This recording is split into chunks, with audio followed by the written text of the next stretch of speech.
Hello guys, we are now in number 1, a poultry house number 1 dito sa Dutien Farm, Chicken Farm. Yan, ito ang update ngayon, isa for ano to, pang 3 days ng mga chicks, broiler chicks natin.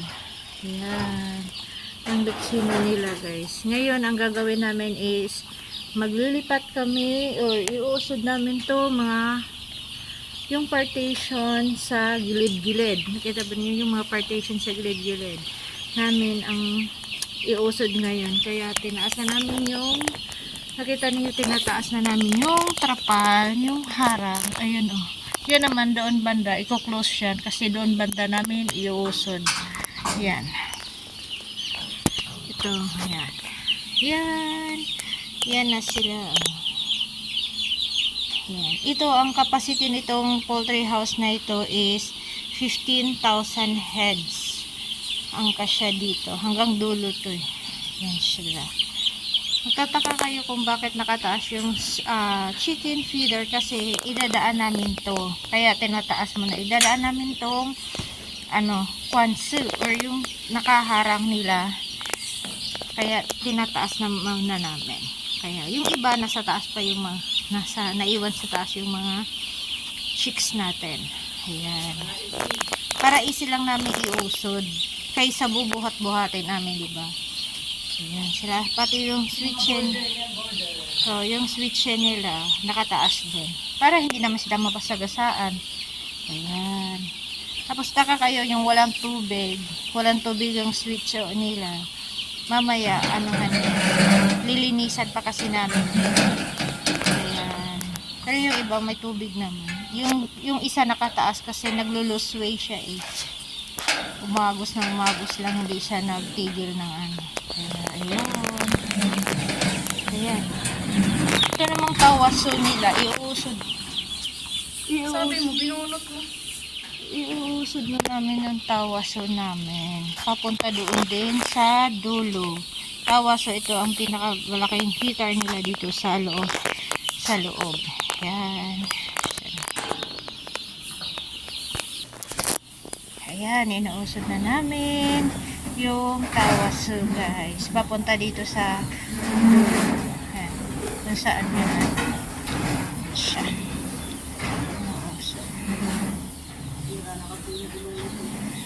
Ha? May gulong sana yan pero sira eh. Hindi may naayos kaya for the hila ang person. Yan. Yan, hanggang dito yan.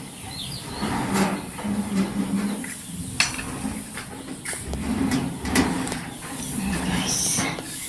Yan, hanggang dito yan. Yung Ayan.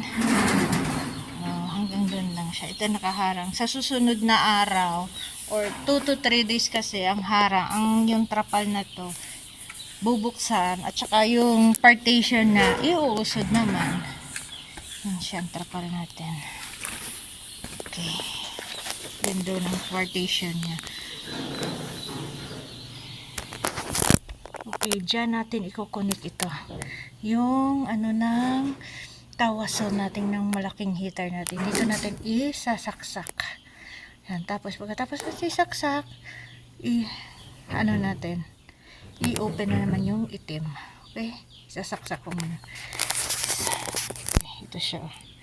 Pa-scrape at saka yan. Nalipat na namin itong condition.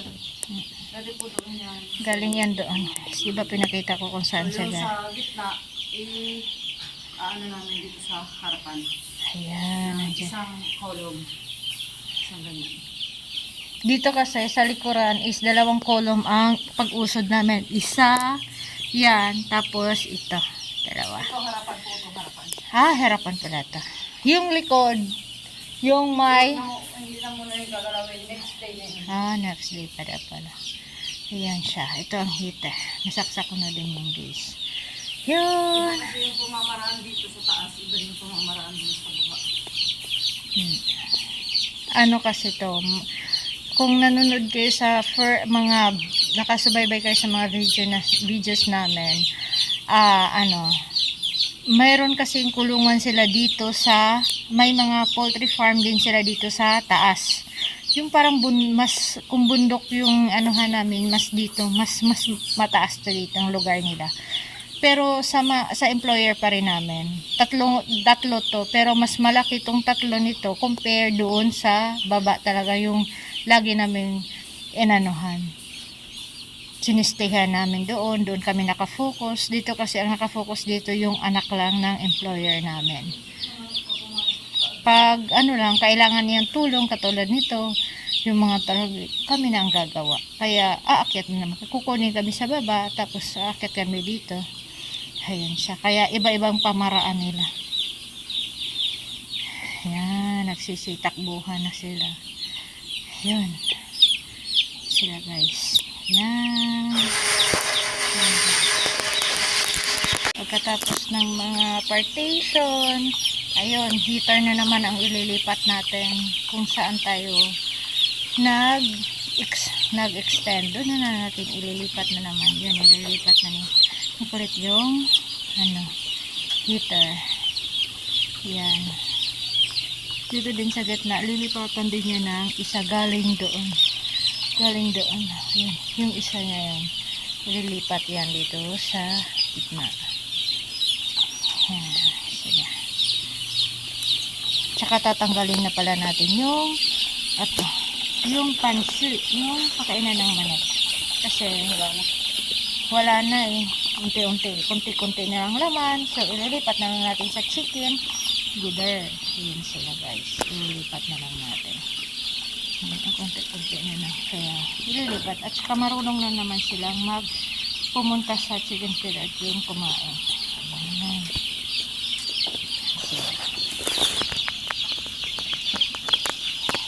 Ayan, ililipat. Siya. Ililipat ng heater. Ayan.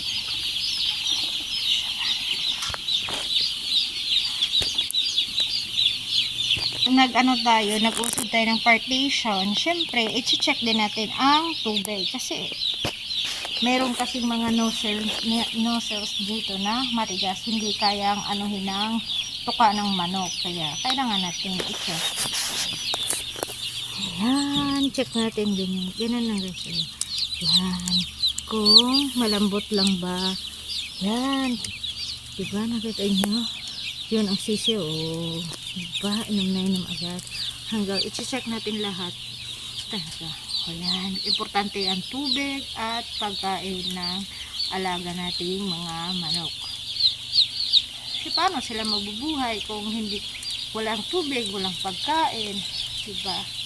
Kaya, ayun ang pinaka-main important pag mag-alaga kayo ng manok. Pagkain at saka tubig. Saka na yung iba. Siyempre, marami talaga importante sa pag-alalaga ng manok. Pero the main talaga is pagkain at saka tubig. Yun ang number 1 talagang kailangan ng mga manok. Yan.